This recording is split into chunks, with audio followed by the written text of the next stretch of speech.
ficar de pé, que eu sou pequenininha. Bom dia a todos. Em Nagoecurá, Mojubá.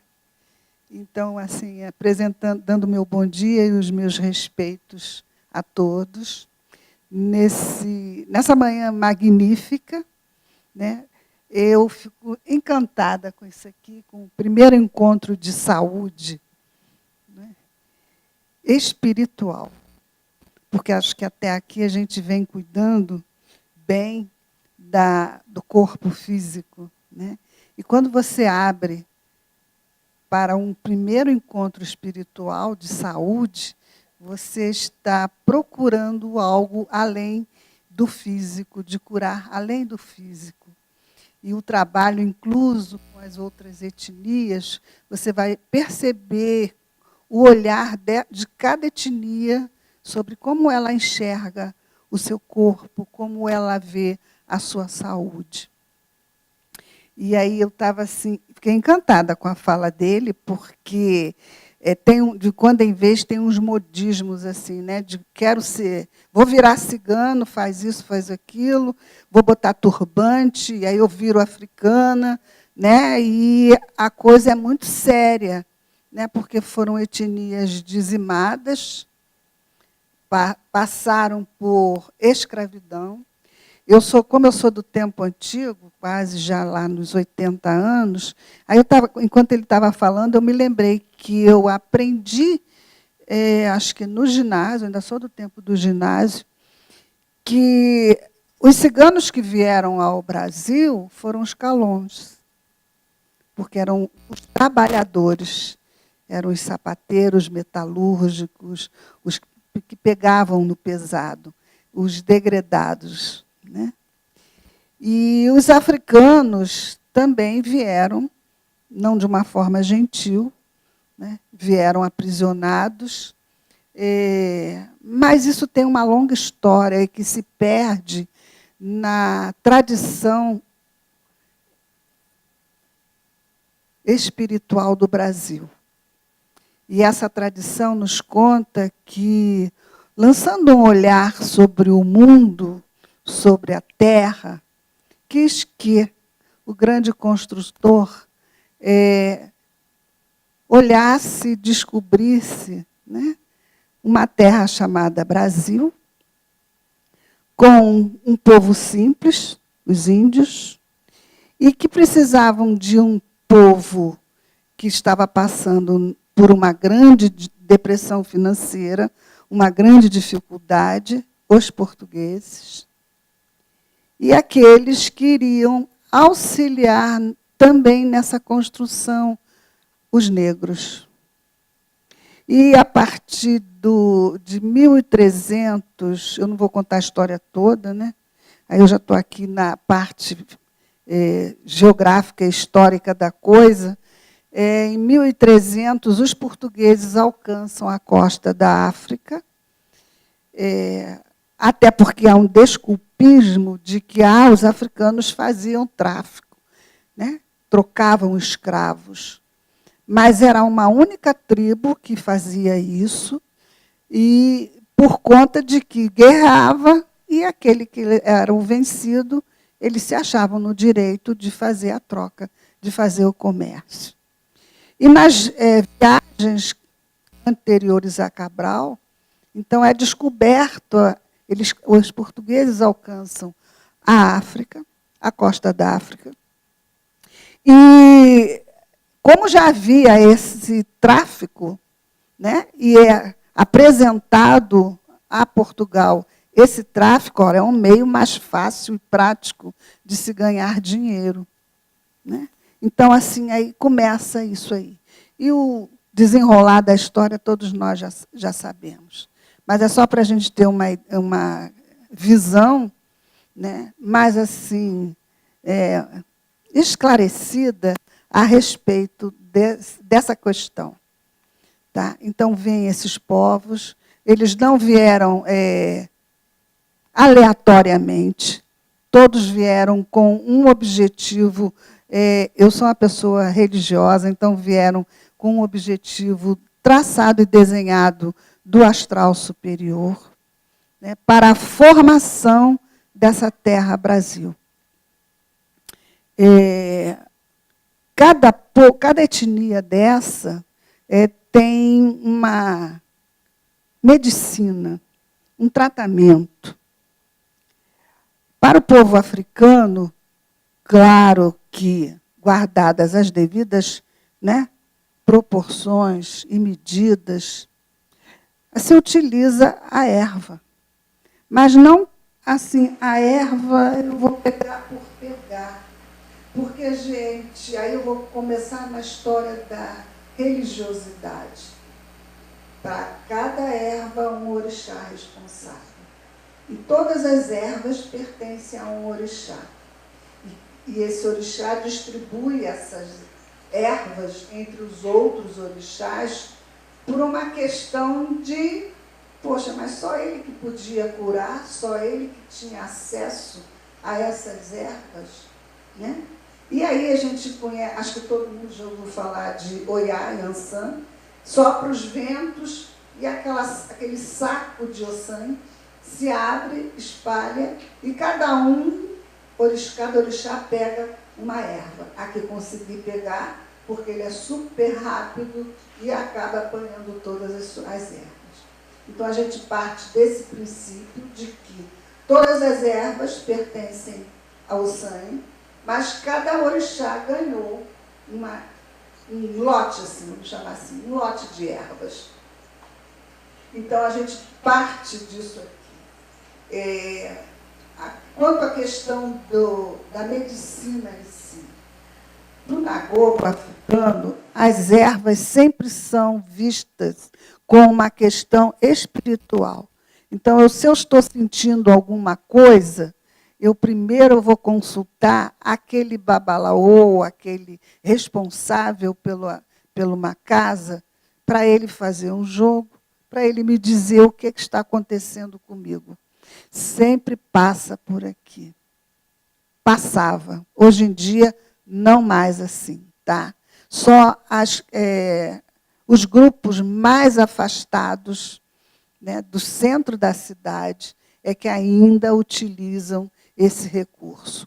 Qualquer dor de cabeça, corre para o babalaô para ele jogar e dizer o que acontece. E aí eu separei 3 ervas, né, que são as mais usadas, as mais comuns, e que, de uma maneira ou de outra, acho que a grande maioria conhece, já ouviu falar ou tem acesso. O louro, que tem uma qualidade muito aromática, é de Oxalá e é de Xangô, e ela é utilizada para insônia, em chás. E também para trazer a prosperidade. Então, todo mundo conhece isso, né? Sempre há um louro para queima e você traz a prosperidade. Mudança de ano, né? Virada de ano, sempre em alguma casa tem uma folha de louro. Também serve como condimento. E a outra erva que a gente gosta muito é a erva do alecrim. Porque o alecrim ele é a erva da alegria, ele espanta a tristeza, né? Embora não seja nativa da África, né? Mas ela se adaptou e se adapta muito bem a todos os ritos. Também é uma erva solar, também é uma erva consagrada a Oxalá e a Oxum. E ela traz essa alegria às pessoas. E com ela você faz chá para as dores comuns, com algum resultado. E o caule a gente queima para aromatizar a casa. Então, são 2 ervas, o louro e o alecrim, que a gente utiliza muito. Tem o manjericão. E aí a Márcia falou assim, mas não tem nada do aveloge, não? Da eufórbia, tirucalha? Não, tem não. Mas aí aqui eu me lembrei. Porque ela não é conhecida para a gente com esse nome de aveloge. É conhecida como dedo do cão, dedo do diabo. Erva de Exu. Aí eu digo, bom, então eu tenho que falar do avelós, né? Que ele é utilizado assim, para não é batizar, é para você imantar, né, os oxés, os instrumentos dos orixás, para limpar, para tirar negatividade. Ela não é utilizada nem como pomada, né? Ela é utilizada assim, in natura, para fazer esse tipo de limpeza, vamos chamar, bem grosseira, né? E, como é considerada uma erva perigosa, né, então a gente tem só babalaôs, só responsável de casa, com muito trato, com muito conhecimento, é que usa aquela erva, porque ela queima. Se você não souber pegar, ela queima, né? E como a maioria não tem esse conhecimento, né, então eles não assim, utilizam muito essa erva. Mas e depois é que eu me depois é que eu me lembrei disso, né? Porque inclusive tem uma historinha, né? Assim, no Nordeste faz muita cerca, né? Para assim, os animais mais silvestres não invadirem a área onde o boi está, onde o gado está, porque come aquilo, adoece, né? Fale.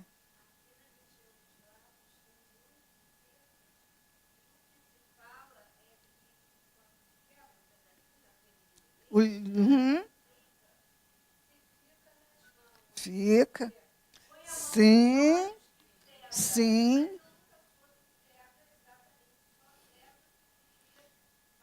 Primeiro que ela arde muito, né? Ela arde e queima, né? Sim, mas aí mas isso foi lá no início, lá atrás, você está me lembrando do Frei Luís, lá atrás, que se colhia aquela gotinha com álcool, não é? Sim, há pessoas que ainda usam, mas isso não é muito recomendado, não é? Porque a gente tem a questão da homeopatia, a fitoterapia, mas isso assim, in natura, já não é assim muito saudável, tá?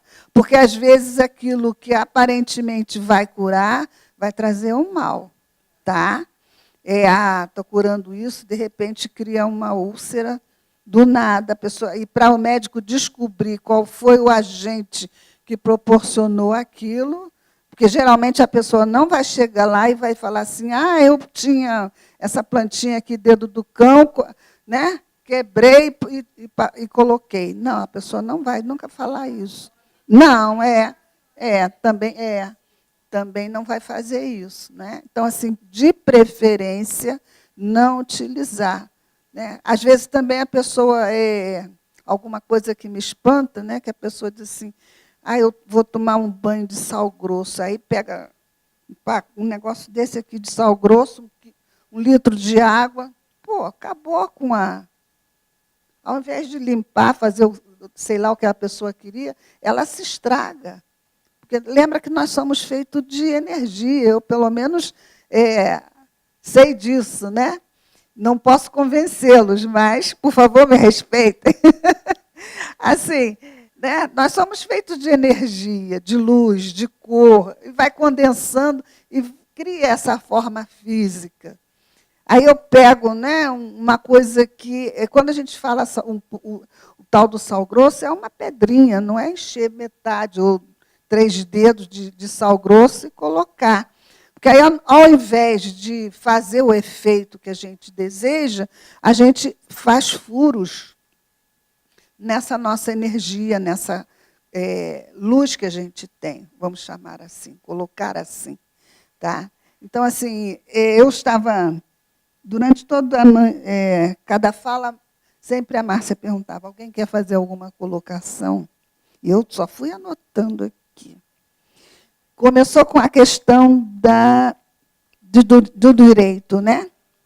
Então, assim, vida, liberdade, saúde, moradia, igualdade e segurança. Será que essas etnias têm isso? Em toda a sua plenitude? Só assim, eu sou muito do truque-truque, tá? Do pensar. Então, eu fiquei assim, será que a gente tem tudo isso? Não. Depois, a questão dos animais. E outro dia, cadê o Nelson? Nelson, está aí. Então eu posso ficar à vontade para falar. Porque outro dia uma senhora me perguntou, ela tem 2 cachorrinhos já idosos, mas o cachorrinho, um ficou com câncer, um processo longo, acabou falecendo. E ela assim, eu fiquei muito revoltada com Deus, porque meu cachorrinho sofreu tanto, aquele câncer de boca, que tomou o rosto todo do cachorro. Mas por que os cachorros agora têm essas doenças? Por que será? Alguém pode me dizer aqui?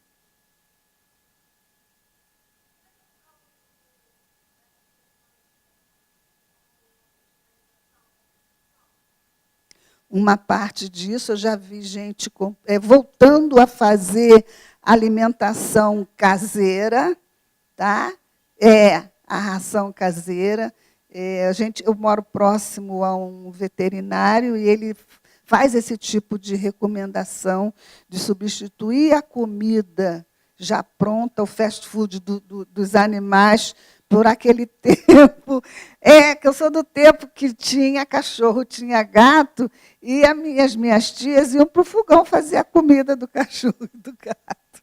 Era bofe, era arroz, né, era cenoura, né, tudo cortadinho, bem maceradinho, e eles comiam, não tinham problema, duravam. Né? Então, assim, ele fala da questão da comida, da ração em si. Né? E aí eu, assim, lembrei a senhorinha em questão, a parte do afeto, né?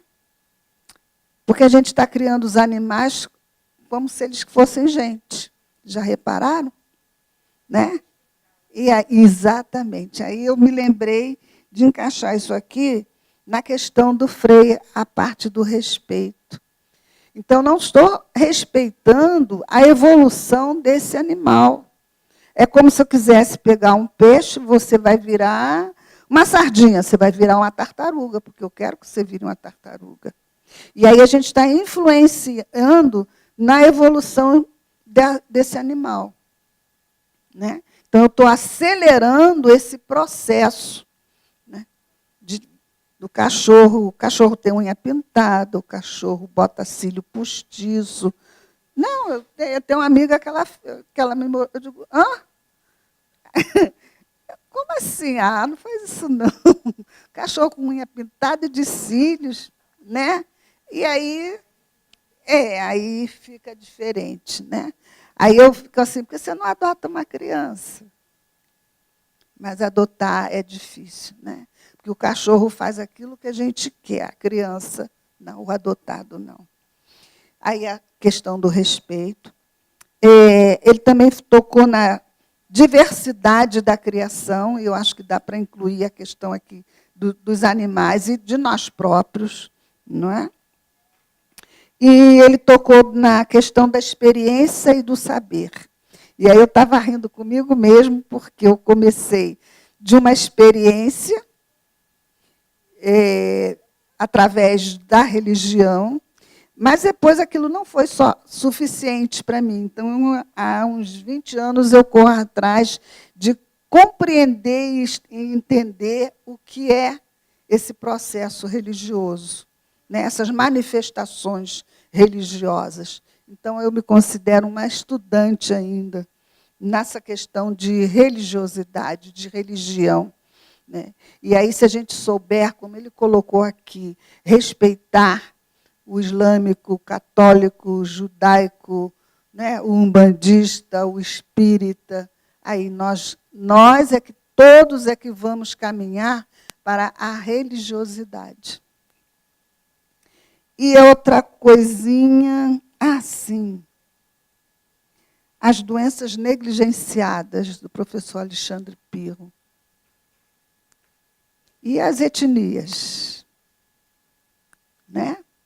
Quantas doenças, né, dentro até de um quadro mínimo, essas etnias não apresentam, vão ao SUS, vão ao hospital, e não é nada.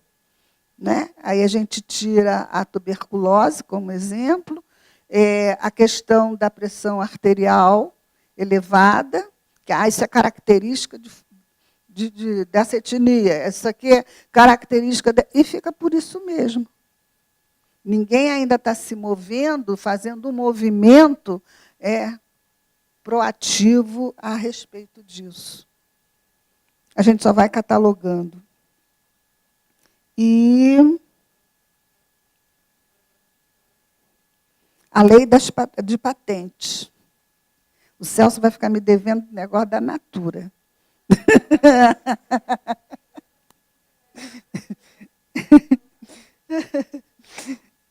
Mas a gente, assim, realmente... e ele falou que ele não ia fazer denúncia. Se ele fizesse, a gente não estouraria o horário. Né? Mas foi assim, excelente, porque, como a Márcia acabou colocando, que a gente vai sair daqui, alguns já têm essa noção.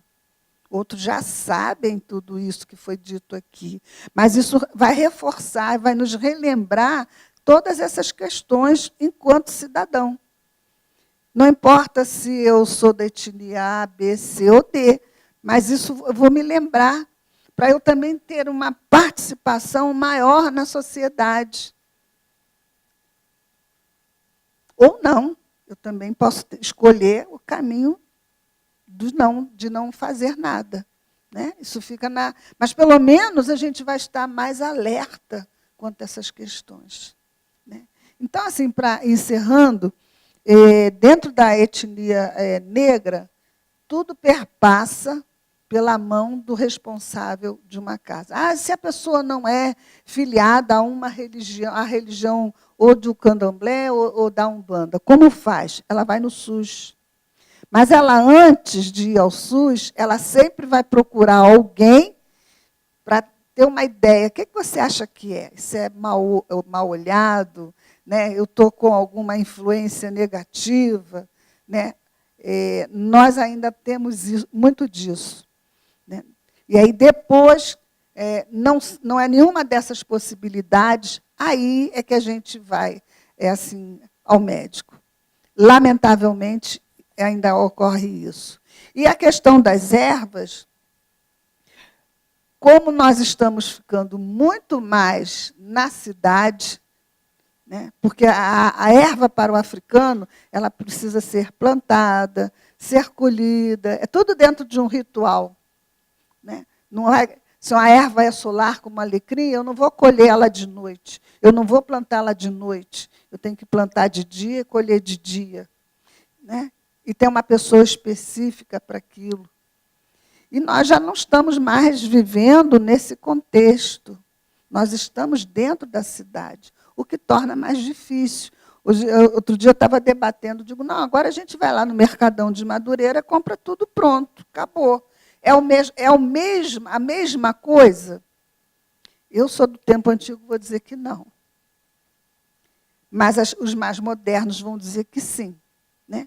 Aí a gente tem o segundo passo. E o segundo passo é aquele que manuseia aquela erva. A mão que manuseia aquela erva. Aí a mão, se a mão é de alguém sábio, ela tem uma energia. Se a mão é de alguém que eu fui ali, comprei, porque eu vou fazer isso e vou receber tanto, é outro olhar. Então, a gente precisa estar atento a essas pequenas questões. Tá? E assim como todas as outras etnias, nós formamos simplesmente um país chamado Brasil. Né? Então, vejam também na questão do movimento migratório. Né? Nós estamos recebendo outras pessoas de outros países. Já se perguntaram por quê? Né? Uns vêm fugindo, outros vêm com fome, outros vêm perseguidos. tudo como a doutora, no primeiro momento, colocou. E como nós estamos recebendo essas pessoas? Assim ou assim? Acolhendo ou desacolhendo? Né? Vendo com que olhar nós estamos olhando para essas pessoas. Né? Defendendo o território? Ou, quando eu digo defendendo o território, não, olha, você vem, fica uns meses e volta para a tua terra. E achei muito interessante a fala do rapaz, a questão de que todo mundo quer ser cigano. Vai ser cigano lá na Sérvia. Vai ser negro lá na África. Não é? É diferente. Né? E aí a gente acaba fazendo um desrespeito às etnias sem perceber. Né? É natural, isso passa a ser normal para a gente. Até o olhar, eu brinco, né? Eu brinco de colocar um colar que para mim é sagrado, mas para o outro é apenas um enfeite. Eu brinco de colocar um torso, vestir uma roupa florida, porque é a moda da África, mas eu estou desrespeitando. Eu brinco de como ele colocou, né, das danças ciganas, dos cantos ciganos, de tocar. Mas eu não sou cigana. Aliás, eu tenho uma amiga que ela, depois de algum tempo, ela virou cigana. Tá, legal. Mas ela não é cigana. Né? E é isso que a gente precisa, assim, é ter esse entendimento. Cada um vai oferecer o que de melhor tem dentro de si, respeitando o outro. Não é? Então, assim, que todos possam, nessa manhã, aproveitar o restante do dia, que já estamos virando a tarde, né? Mas para o africano não existe tarde, só existe bom dia e boa noite. É verdade, não tem boa tarde, eles só dão bom dia e quando chega às 6 horas, aí vira para boa noite. Né? Porque o dia precisa render, o dia precisa ser longo, né? Ser alegre, ser feliz. Então, que a gente possa sair daqui com essa alegria do alecrim, né? Com essa alegria da prosperidade, né? De sair assim, pensando, sim, né? Mas assim, com alegria e com uma certeza de que juntos nós podemos fazer muito mais por todos. Né? Agradecendo assim imensamente o dia de hoje, né, de poder estar aqui com vocês. Foi muito bom mesmo. Obrigada. Gente.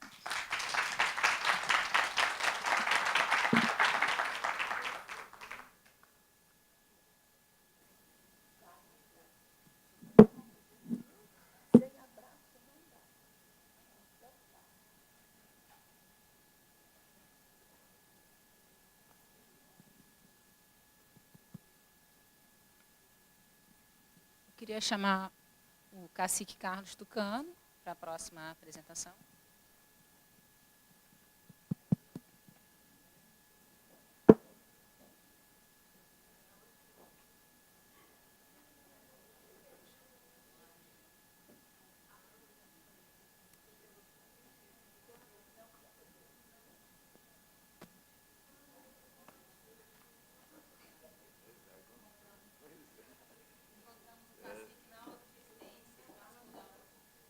Desculpa.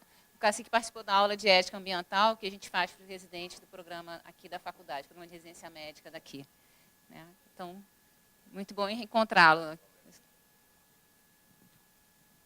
Bem, boa tarde a todos. Obrigado pelo convite, doutora Márcia. Tá? Fico muito feliz essas oportunidades. As oportunidades que a gente sempre precisa para a gente dialogar, entender, para a gente poder discutir o que o mundo precisa, o que a espiritualidade precisa, o que o ar, o céu, as estrelas precisam, né? Então, meu nome de origem é Dói Tirol, e como a nossa história é muito complicada, de vários povos das Américas, né? desde os Estados Unidos, Alasca, América Central, América do Sul, e uma diversidade muito grande. Cada povo, cada etnia sabe a sua história, a sua religiosidade, a sua espiritualidade. E nós temos esse nosso aprendizado desde quando a gente chega a este universo. Aprender com a sabedoria milenar, que é a ancestralidade, que eles estão sempre presentes. Então, acreditamos nisso. Então, eu sempre fui muito dedicado à minha cultura, à memória da nossa ancestralidade dos tucanos da Amazônia. E que hoje vivemos no extremo noroeste do Amazonas. Devido à internacionalização, nós ficamos divididos entre Colômbia e o Brasil. E eu pertenço ao lado brasileiro. E os demais irmãos estão na Colômbia, também naturalmente, eles também continuam com a sua memória. E a gente sempre se encontra. Nós encontramos na nossa ritualidade, através dos nossos convites, para a gente perpetuar a nossa identidade, a nossa memória, a nossa história, a nossa espiritualidade, que está acima de tudo. Então, durante esses últimos anos, 22 anos estou aqui no Rio de Janeiro, e a gente sempre tem um presente maior, do maior que nos concede. E eu tive que acompanhar a minha filha Caroline, que chegou primeiro a conhecer ela. O nome de origem é do Rigol, que fui batizada pelo meu avô Manuel Machado, o grande Passolim, que infelizmente eu perdi meu pai um pouco antes. E ela não pôde conhecer os avós dela paternos. Então, o que eu tenho discutido muito esses 2 últimos anos, agora, no ano passado e esse ano, que eu continuo fazendo alguns trabalhos no Museu do Índio, aqui no Rio de Janeiro. Eu estou voltando ao Museu do Índio aos poucos, apesar de ela estar fechada. Então, para a espiritualidade nossa, eu trabalho em algumas instituições e universidades. Como surgiu o mundo e a cobra grande. Ela que foi a nossa transportadora da futura humanidade. Nós éramos invisíveis. Nós não tínhamos esse corpo físico, nós não tínhamos essa língua, nós não tínhamos patente, não tínhamos essa divisão toda como temos hoje. Então, para continuar, e eu continuo fazendo hoje na era contemporânea,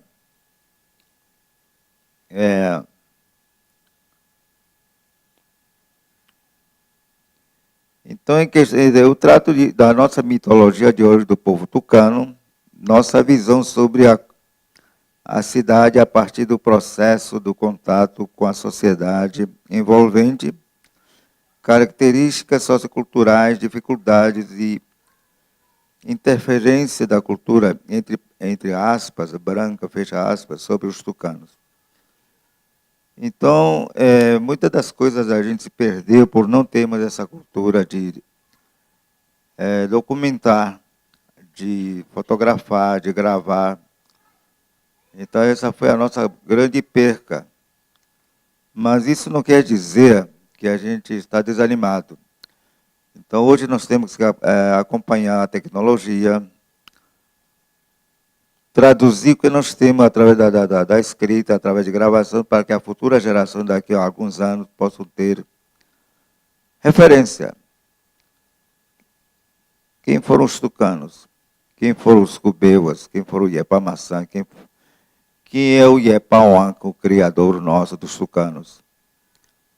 Então, tudo isso a gente quer deixar tudo registrado. E o que eu faço de estar aqui na cidade do Rio de Janeiro, como esse auditório muito bonito, para que possamos ter essa autonomia também de falar, ter a propriedade nossa.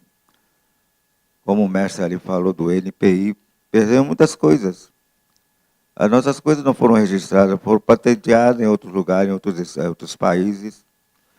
Usaram da nossa boa vontade, a nossa ingenuidade, a nossa boa vontade, pesquisaram e levaram tudo. E não deixaram nada, não retornou nada para nós. Isso não quer dizer que eu estou brigando. Então, nós exigimos a reparação de várias coisas.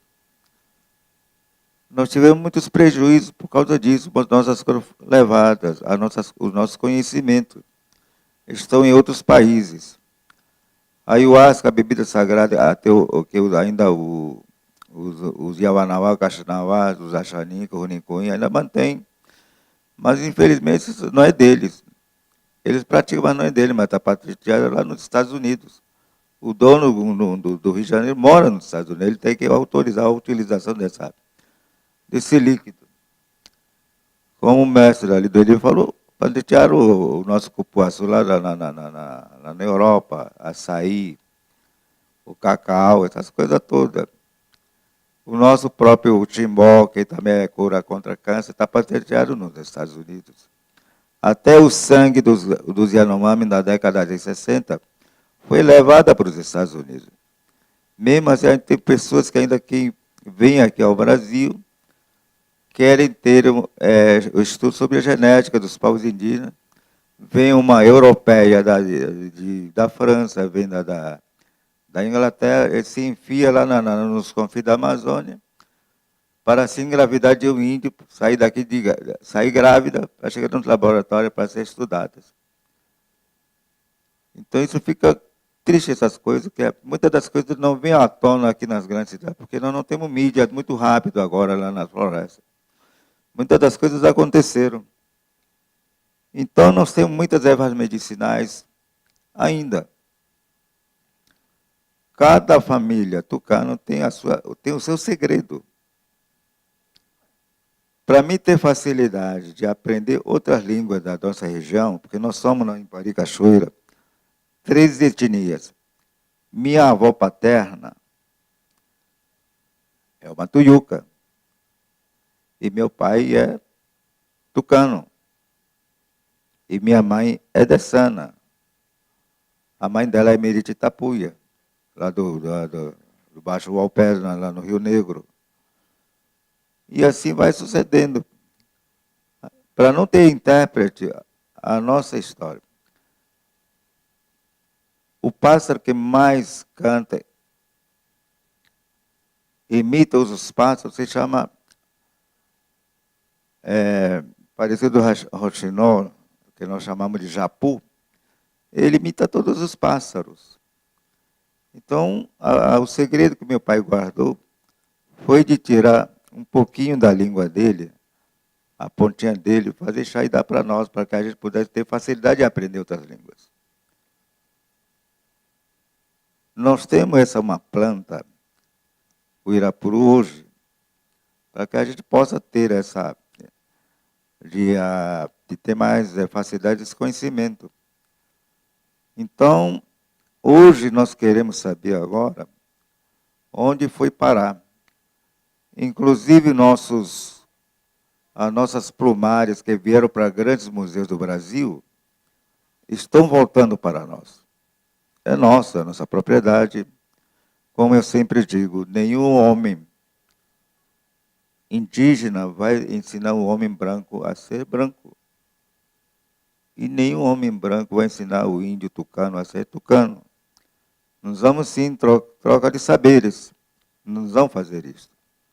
Se eu estou com dor de cabeça, eu vou ter que reaprender, buscar, ensinar a Caroline como que busca uma erva medicinal na floresta. Como é que você vai identificar em que tipo de terreno está?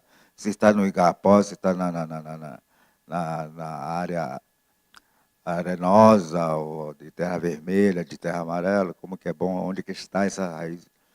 Nós temos toda essa sabedoria. Então, nós vamos ter que colocar tudo em papel.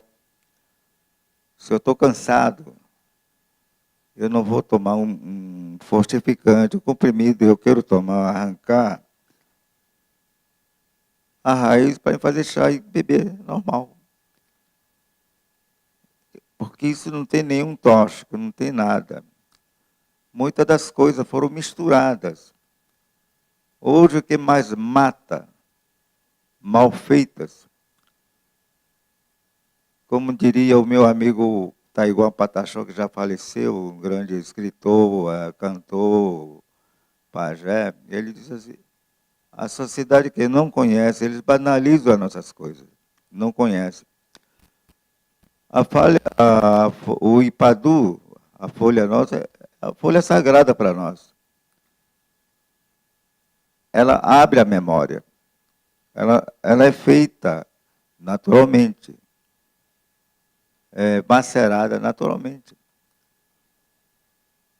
Como a senhora Lina Leia falou, isso é feita natural, não está sendo comprada em loja. A mãos especializada, sábia, está macerando a coisa, está cozinhando ou não. Ganhamos a força com isso. Eu não vou tomar uma coisa que eu não vi fazendo, não sei como que foi trabalhado para fazer esse tipo de remédios. Então chega nas grandes cidades, virou um mundo de negócios, de ganância, de ganhar muito dinheiro, e colocam nela sal, querosene, gasolina, amoníaco. Aí reduz a vida do homem, descaracteriza o homem, acaba com o cérebro do homem, leva para uma maldade. Eu vejo aqui na cidade do Rio de Janeiro muitas das coisas acontecendo. Eu nasci no meio da floresta da Amazônia, conhecendo, vendo isso. Hoje eu estou com quase 60 anos. Eu nunca me viciei em nada, porque fui preparado pelos meus pajés, pelos meus avós. Tudo tem seu horário, tem todo o teu período, o teu dia, a época, e que eu possa ser preparado. Acabou, acabou. Tem mais. Só no próximo ritual teremos. Aqui, os meus avós, quando vieram pela primeira vez ao Rio, em 87, disseram, puxa vida, os brancos trabalham muito, casas grandes, bonitas, e não param de fazer festas. Eles não precisam de mulheres para fazer bebida sagrada para ele. Bebida sagrada ele tem toda hora. Acabou a festa, já manda buscar lá no bar. Continua a festa. Assim vão fazendo. O tucano não vai ter que carregar lenha, a mulher vai ter que arrancar mandioca, arrancar não sei o que mais lá, fazer de tudo, suar.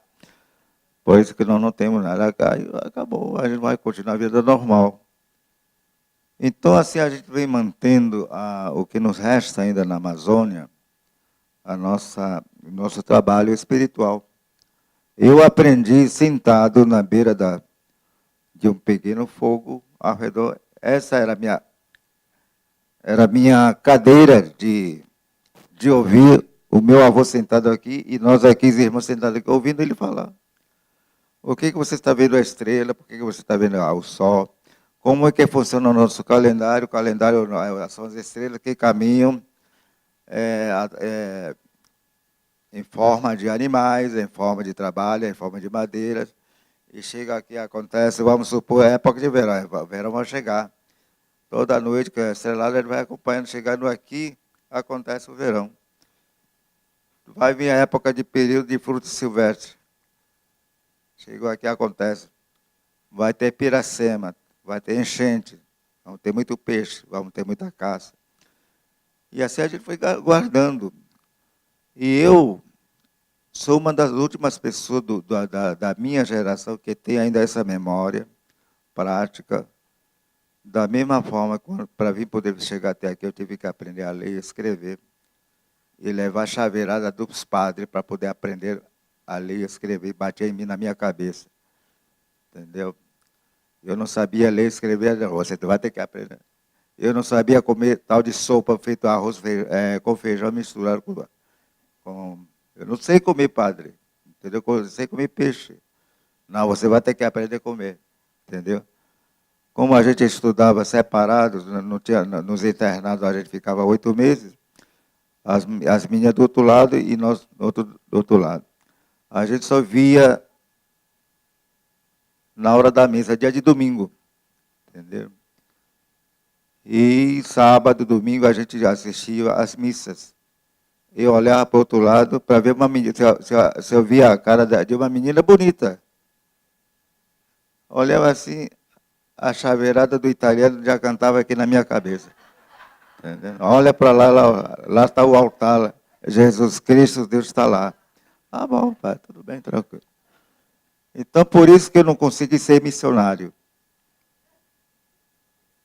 Porque eu gosto de mulher, padre, eu não vou poder ser padre. Entendeu? Você não casa, você não tem mulher, você não tem essa responsabilidade, Então, como eu nasci na área de segurança nacional da fronteira, aí chegaram militares do Exército Brasileiro e pela aeronáutica, com os aeroportos, para vigiar a linha de fronteira. Então, todos os anos, a gente ia para o quartel ouvir a palestra dos militares. Então, muitos jovens, eles colocavam na cabeça, para você ser cidadãos, para você ser patriota, aprender a cantar hino nacional, vestir o uniforme, tudo bonitinho. Se é indisciplinado, só vivia na cadeia, né? Então, ou expulso da corporação. Então, muitos companheiros meus, irmãos, seguiram carreira militar. Então, eu tive apoio do Brigadeiro Protásio, do 7º Comando Aéreo Regional de Belém, no Pará. Ele me deu força. Eu tive professora de Biologia, Química, Física, aqui de Barbacena. Eu era aluno dela e ele levou ela para dar aula para nós. Ficaram encantados. Eu queria seguir a carreira militar. Ele me deu apoio, sim. Aí, de última hora, eu dei para trás. Aí não vai dar. Eu vou ter que sair daqui da minha casa, dos meus pais, para ir a Barbacena, passar não sei quantos anos. Eu vou me perder. Então, eu também sou muito indisciplinado, não vou poder seguir as ordens, entendeu? Então, eu disse, não, eu vou lutar pelo meu povo. E foi o que eu fiz. Então, eu comecei essa minha trajetória em 80. Aí, na época, também, eu tinha que aprender muita coisa dentro da minha aldeia. Depois que você aprende a ler e escrever, você não tem mais retrocesso. Então, eu já tinha sofrido a lavagem cerebral. Eu não podia mais olhar para o alto. Não podia mais olhar aqui para baixo. Não podia ver mais o sol nascer e o pôr do sol. Saber onde nasce o rio, onde ela deságua. Então, eu fiquei entre os dois patamares da minha realidade. Então, o que aconteceu? Então, eu tive que me dedicar à minha comunidade. Eu sempre falei para minha filha, eu tentei ser igual teu avô, mas não consegui. Porque teu avô morreu ainda feliz. Não teve todo esse problema de ter documentos, de estar fazendo outras coisas, outros protocolos. Então, essa minha trajetória foi muito difícil para mim. Então, eu disse para minha filha, estude, faça, para não passar igual eu, para você aprender a se defender, a aprender a ler, escrever, conhecer teus direitos e defender teu povo. Foi o que eu fiz e o que eu faço. O Exército Brasileiro intimidou muita gente. Não, o Exército é para proteger a gente. Na cidade, a polícia é para proteger a gente, não para massacrar. E também faço parte hoje da interreligiosidade. Esse ano, agora, 19 agora, eu participei do 2º fórum, onde eu estou representando os povos indígenas.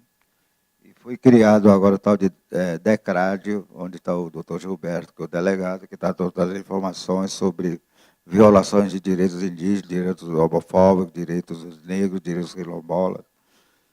Então, eu estou aprendendo isso e não esquecendo o meu lado, a minha cultura, a minha língua. que eu quero manter a minha língua até onde for necessário para deixar um legado para o meu povo. Porque onde acaba, onde termina, onde a língua, acabou sua história. Como é que você vai contar sua história? Então, eu tenho também questionado ao IBGE que critério eles utilizam para fazer censo sobre os povos indígenas. Hoje, depois de 5 séculos, nós somos 986 mil indivíduos em todo o país. Dos 8 milhões e 15 e poucos milhões de hectares aqui do Brasil, só tem 13% de terra demarcada. Dos 1.200 etnias, hoje só somos 306 grupos. Dos 180 línguas, cresceu para 280 línguas. Então, e há autodeclarações hoje das pessoas que descendem do sangue indígena no país.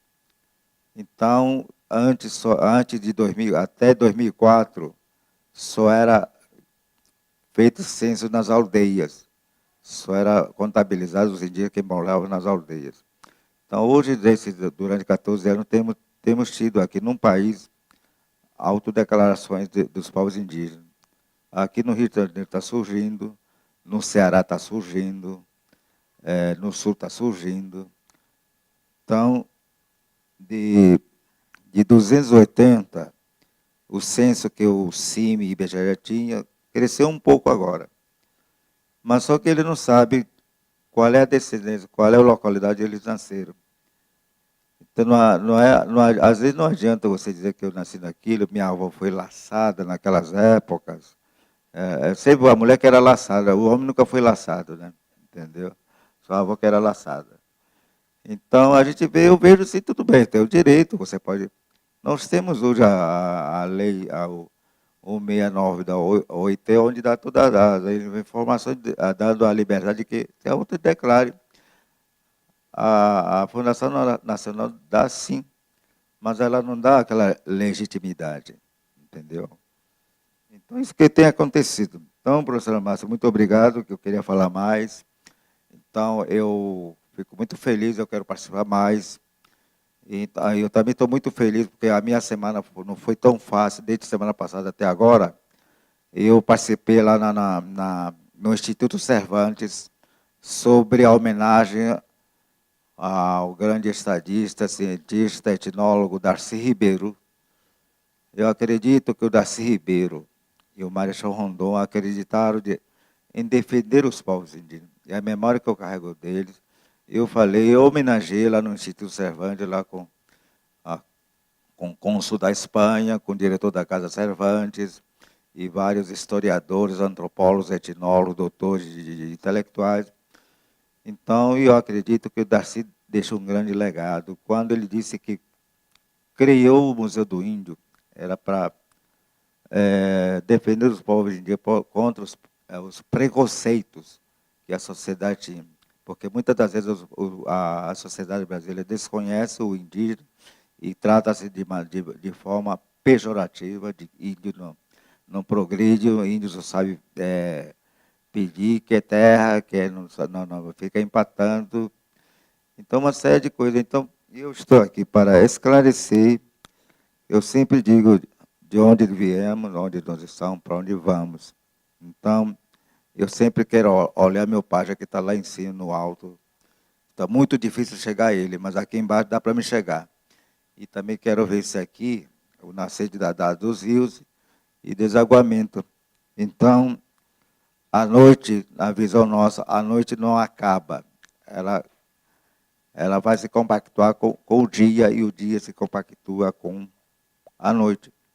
Então, isso que eu queria falar para vocês. Então, de que corirai, de que corirai, de que corirai, jaramuntum corirai. Jaramontum coirá.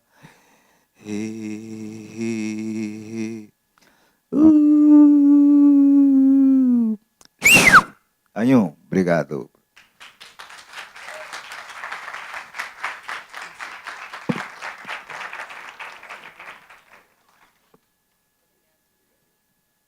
Obrigado, cacique. Assim, sem me estender muito mais em relação à apresentação, uma das coisas que a gente vê aqui num evento como esse, que a gente precisa lembrar de levar para sempre, é que uma das coisas importantes é o respeito, né? E o que se precisa ter, sempre, a gente discute isso muito na bioética, é respeitar os iguais como iguais e os diferentes como diferentes. Alguém tem alguma pergunta? Quer fazer alguma colocação?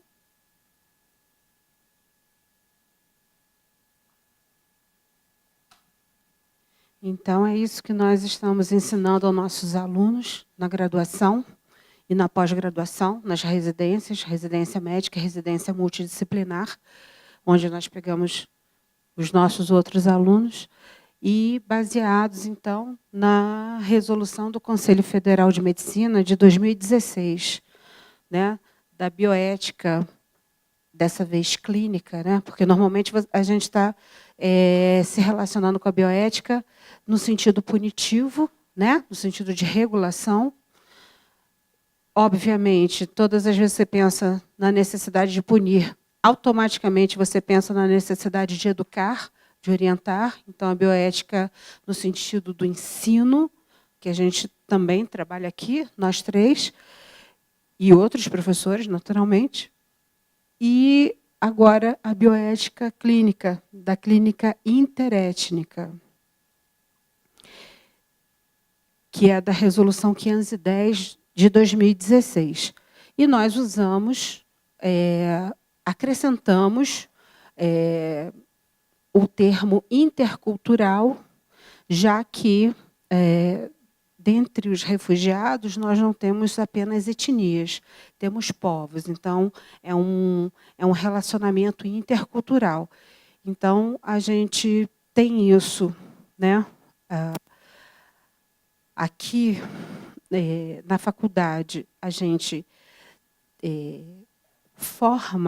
traz esses conteúdos e aproxima esses professores dos saberes para os nossos alunos, então, da residência médica e multiprofissional. Eu, com a autorização do meu chefe de disciplina, sou professora de semiologia médica, que é a arte de investigar, colher história, analisar todas as questões ambientais e espirituais, né? Todo o perfil psicossomático, né? Então, desde o ano passado, a gente conseguiu inserir uma aula de anamnese da clínica interétnica e intercultural para os alunos da medicina. E a gente, no projeto de saúde ambiental, parasitologia e bioética com o professor Alexandre Pirro, na Faculdade de Farmácia, e no laboratório dele, no conjunto de salas. Então, a gente também, além da assistência, além da prevenção primária, da parte educativa, prevenção secundária, com vacinação, vermifugação, detecção de doenças, prevenção primária, que é a noção de higiene, qualidade de vida e promoção à saúde, principalmente no aspecto de valorização e respeito, que é o que a gente está fazendo hoje, promoção à saúde. Nós estamos, a gente vem desenvolvendo isso, esse foi meu projeto de pós-doutorado, pós-doutoramento, e temos a parte de assistência, né, uma salinha lá dentro do laboratório do professor Alexandre Pirro, onde a gente presta assistência ampla, de acordo com aquilo que seja necessário, né? Muitas vezes é na parte clínica, outras vezes é na parte social, é muito mais na parte social. E agora, depois desse tempo que a gente vem fazendo todo esse trabalho, a gente está com... recentemente, a gente passou a fazer parte do grupo da Santa Casa da Misericórdia, do grupo de homeopatas, do ambulatório voluntário, E eu pedi permissão e a gente iniciou, então, a formação de uma equipe da bioética clínica, né? São homeopatas, são fitoterapeutas, mas a gente dá essa conotação para que nós estejamos preparados para ouvir a necessidade dessas pessoas que chegam até nós.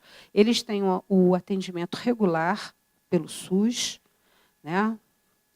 Quando precisam tratar uma hipertensão, precisam de algum acompanhamento, mas eles têm uma preferência pelos medicamentos à base de plantas, né? Então, nós que somos fitoterapeutas, a equipe, nós trabalhamos com isso. Foi introduzida recentemente a questão da arte-terapia. O arte-terapeuta está aqui, o médico com essa especialização, porque são povos que passam por determinados sofrimentos e silenciam. E, às vezes, aquele silêncio funciona que nem uma bomba interna e faz a pessoa adoecer, né? E, às vezes, passam por uma dor muito profunda, ou então várias situações estressantes, ou segregação, tudo mais, né? Então, a gente tem esse cuidado, né? É um ambulatório de cuidado baseado na ética, na bioética, e respaldado, então, pelo Conselho Federal de Medicina. O Conselho Federal de Medicina, quando ele trouxe isso, ele já trouxe num nível mais elevado, numa complexidade de atendimento, quando, por exemplo, um índio internava, digamos, por uma picada de cobra e entrava em coma e precisava ir para uma estrutura quaternária, que nem um CTI, um paciente em coma, né? Se para nós um CTI já causa estranheza, imagina para o povo da floresta, né? Então, quando essa pessoa saía do coma, ela tinha um choque, né? Que tirava tudo, tirava a punção, e era uma confusão. Então, houve essa tentativa de harmonização, né? Para que essas pessoas pudessem ter a visita diária das suas famílias, tivessem a visita diária dos seus representantes, aqueles que eles delegavam como representantes, não exatamente um cacique, mas um pajé, um xamã, o que fosse, para garantir, né, isso é dentro da lei, dentro dos princípios de bioética, garantir o bem-estar espiritual daquela pessoa, porque a tradição dela é outra, né? E ela é um brasileiro que tem direito como qualquer um outro de nós, né? Qualquer um de nós. Então, nós não fazemos nessa complexidade. Inclusive, já tem até estudo mostrando que a presença do pajé trabalhando com o médico da medicina convencional reduz o tempo de internação. Um tempo médio que seria de uma picada de uma determinada cobra, né? Um exemplo, né? Ele usando aquele batimento das folhas dele, que deve penetrar alguma coisa na corrente sanguínea também, né? Existem estudos diminuindo o tempo de internação. Nós não trabalhamos com pacientes hospitalizados, nós trabalhamos com ambulatório, né? E esse ambulatório, então, né? O paciente deambula, então, a gente tem os dois olhares. Então,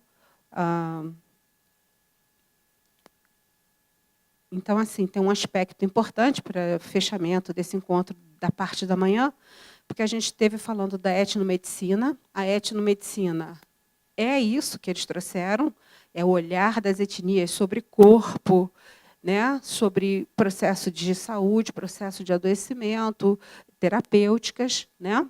E tem a etnomedicina da gente que estuda e entra em contato com isso e tenta compreender o pensamento deles para melhor atendê-los, né? Que é o que qualquer clínico faz no dia a dia. Por acaso, nosso país tem as etnias e a gente estuda, então, as etnias, né? Tudo isso por causa, lá de trás, de 25 anos atrás, quando a gente começou a estudar o Aveloz, né? Então, acabou sendo muita sorte a gente estudar uma planta tóxica, né? Porque a gente teve que passar por diversos questionamentos, diversas situações, e ele ainda trouxe, nesse estudo da história da arte, nessa questão etnobotânica, um acesso a uma riqueza enorme né, um aprendizado aprendizado de convívio também com essas pessoas, né, e com outros conceitos que eles trazem e que fazem a gente crescer. E eu acho também que a gente, de alguma forma, nessa interação, leva também para eles coisas boas. Né? Então, isso na verdade, é um exercício, não tem nada. A gente está marcando um final de um trabalho no sentido de ampliar para a comunidade, mas isso é um exercício, é uma coisa constante, é uma coisa diária. Né? E quanto mais a gente interage com essas pessoas, né, com as diferenças, mais humilde a gente fica. Porque a gente. Ela chama de Oxalá, ele chama de Nhanderu, mas está todo mundo, se você espremer, fica o comportamento que a gente usa a palavra de ética, entendeu? Se você aí volta para a definição de saúde espiritual que vem sendo discutida ainda, formulada, conceituada, para não ferir nada, porque é um conceito mundial de saúde espiritual da Organização Mundial de Saúde, né? Que é aquela sensação de inteireza, de identidade, né? De pertencimento e de realização nos diversos aspectos e segmentos da vida. Então, como é que você, que é uma coisa que é para todo mundo, né? Como é que você pode estar totalmente saudável, vamos dizer assim? Porque ninguém está totalmente saudável, mas a maior parte possível, se você hoje está 2 dias sem comer, você não pode estar no equilíbrio perfeito das suas funções. Né? Ou se você está num luto. Enfim, então isso é para qualquer pessoa. Né? Então, a gente está aqui num exercício de escuta, de um ouvir o outro, de um se encantar com o outro, de um ouvir a partilha do sofrimento do outro. Né? A gente está aqui num exercício de solidariedade, de fraternidade. Né? Talvez eu não tenha mudado, não tenha amadurecido, né? Porque eu, desde menina, pensava isso. Então, eu continuo pensando isso. Acho que, nesse aspecto, eu prefiro não amadurecer. Eu quero continuar ouvindo as pessoas, eu quero continuar trabalhando a paz dentro de mim e trabalhando naquilo que me chega, naquilo que me é possível. Né? Mas, quando nós somos muitos, as coisas elas têm uma amplitude muito maior. Né? Então, eu nunca trabalhei por quantidade, eu trabalhei por qualidade. Então, se cada um se transforma, né? Até a física quântica hoje em dia fala isso, né? As coisas caminham num potencial muito maior. A professora Márcia quer falar alguma coisa?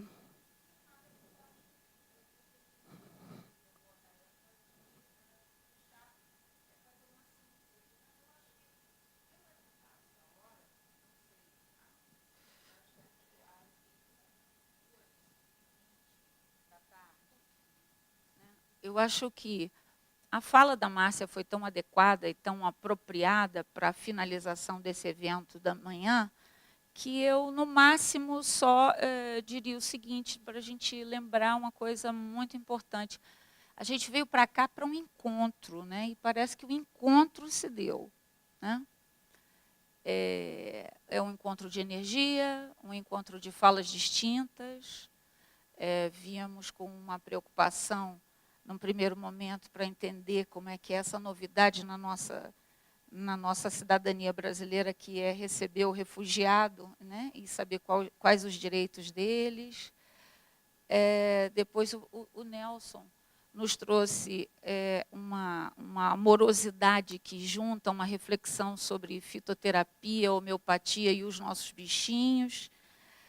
O Frei Fernando, maravilhoso, que deu um enfoque na reflexão dele sobre a origem da espiritualidade em nós, e a partir da detecção dessa origem da espiritualidade, ele vai desdobrando os conceitos de diálogo interreligioso e de respeito, que para mim foi um marco, né? E tudo isso enveredando na busca da paz.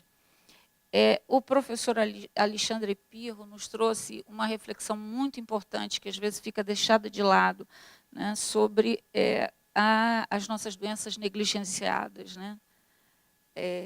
Obviamente, são doenças da comunidade carente, que não tem poder aquisitivo para comprar medicação.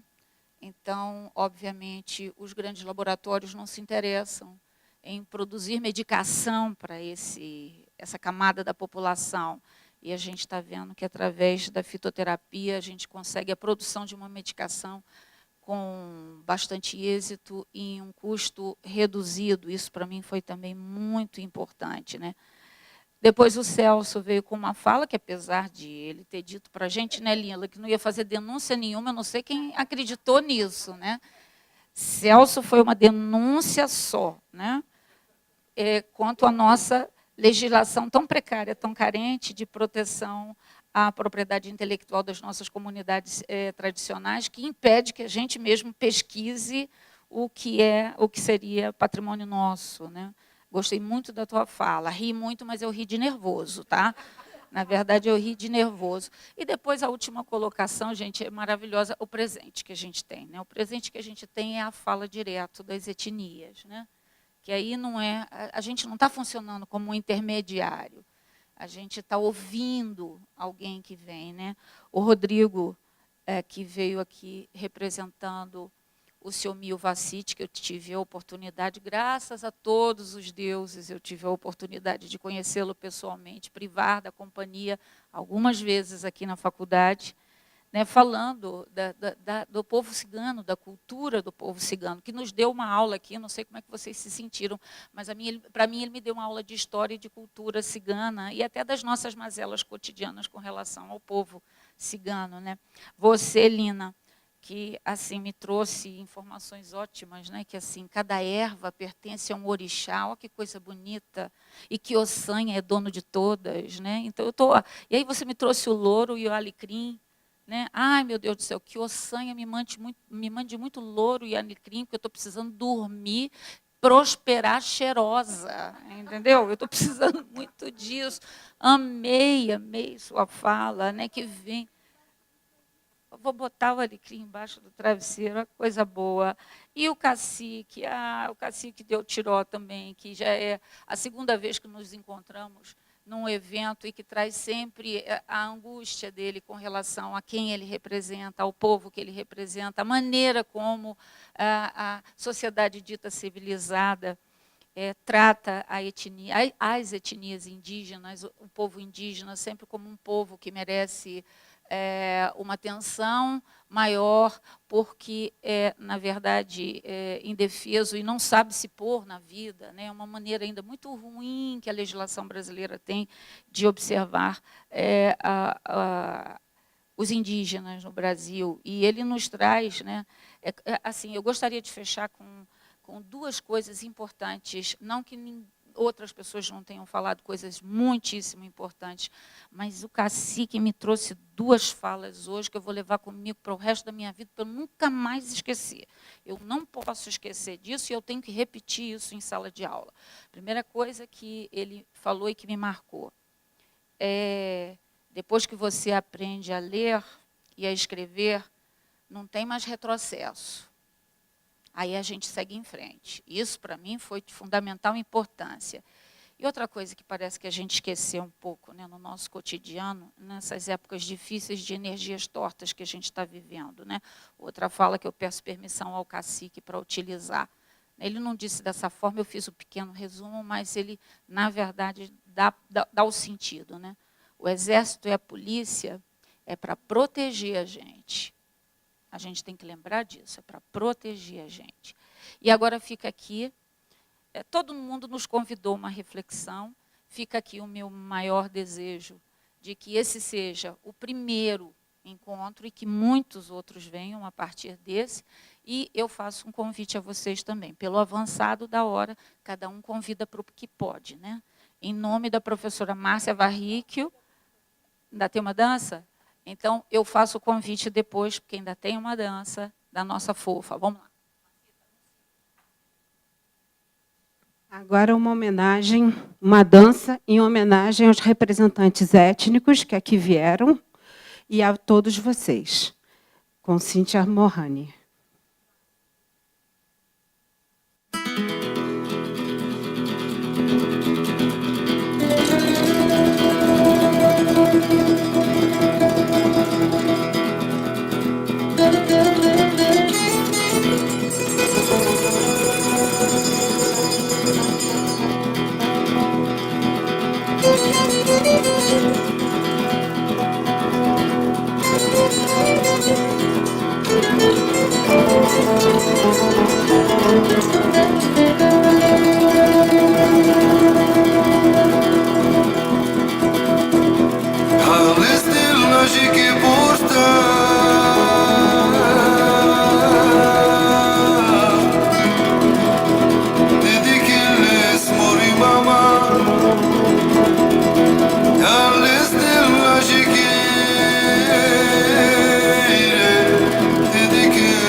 Cíntia Morrani, aqui representando a parte intercultural. Há 10 anos ela trabalha com a gente, está em todos os eventos, prestigia a gente, nos ajuda elevando essa vibração e nessa perspectiva de harmonia entre os povos, com dança árabe clássica. Eu não sei se essa foi a árabe clássica. Foi? Foi uma mistura, né? Ela tem um pouco de cigana também. Mas teve um momento que, quando eu comecei a bater o pé, eu lembrei do povo dele, porque eu já bati o pé para fazer logo a conexão, né?